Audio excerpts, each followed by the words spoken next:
from this fever dream that's killing me.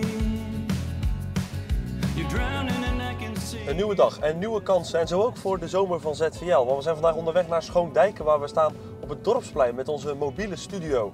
Genoeg te beleven dus vandaag in de nieuwe aflevering van de zomer van ZVL.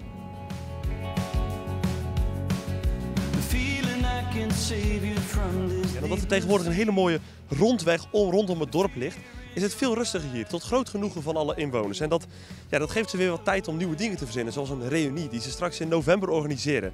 En daarover spraken we met Edwin Hennekey. We organiseren een reunie voor alle lagere scholen van Schoondijken. De openbare lagere school Prinses Irene, de christelijke lagere school De Wegwijzer en de katholieke school, lagere school de Sint-Petrus. Hoe kunnen mensen voor die reunie aanmelden? Het mailadres is reunie2025@gmail.com en dan zonder puntjes op reunie. Dan kunnen ze zich aanmelden. Ja, we hebben het Dorpsplein heel even ingeruild voor landbouwbedrijf Het Klinkert, want daar hebben ze deze ochtend voorbereidingen getroffen om 5 miljoen liter water in een waterbassin neer te kunnen leggen, om maar even zo te noemen. Dat is even net zo groot als 2 Olympische zwembaden. Alleen mag hier niet in gezwommen worden. We gaan even een kijkje nemen. We zijn een biologisch akkerbouwbedrijf en we merken de laatste jaren dat het gewoon heel lastig is om je gewassen gezond boven te krijgen en om ze het jaar door aan de groei te houden. En in deze polder is het gewoon heel moeilijk om aan zoet water te komen.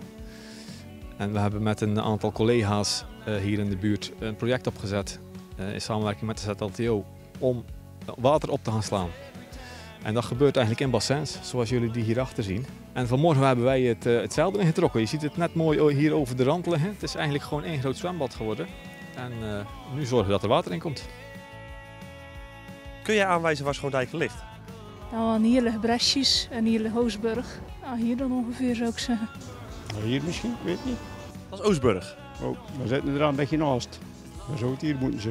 Ja, dat is precies Schoondijken, ja, zeker. Morgen is de zomer van ZVL in Grauw. Weet je waar Grauw ligt? Ik zou het echt niet weten. Ik zou zeggen ergens aan deze kant. Ik zou het denk ik niet weten. Staat er ook een stepje bij of niet? Juist, dat is hem.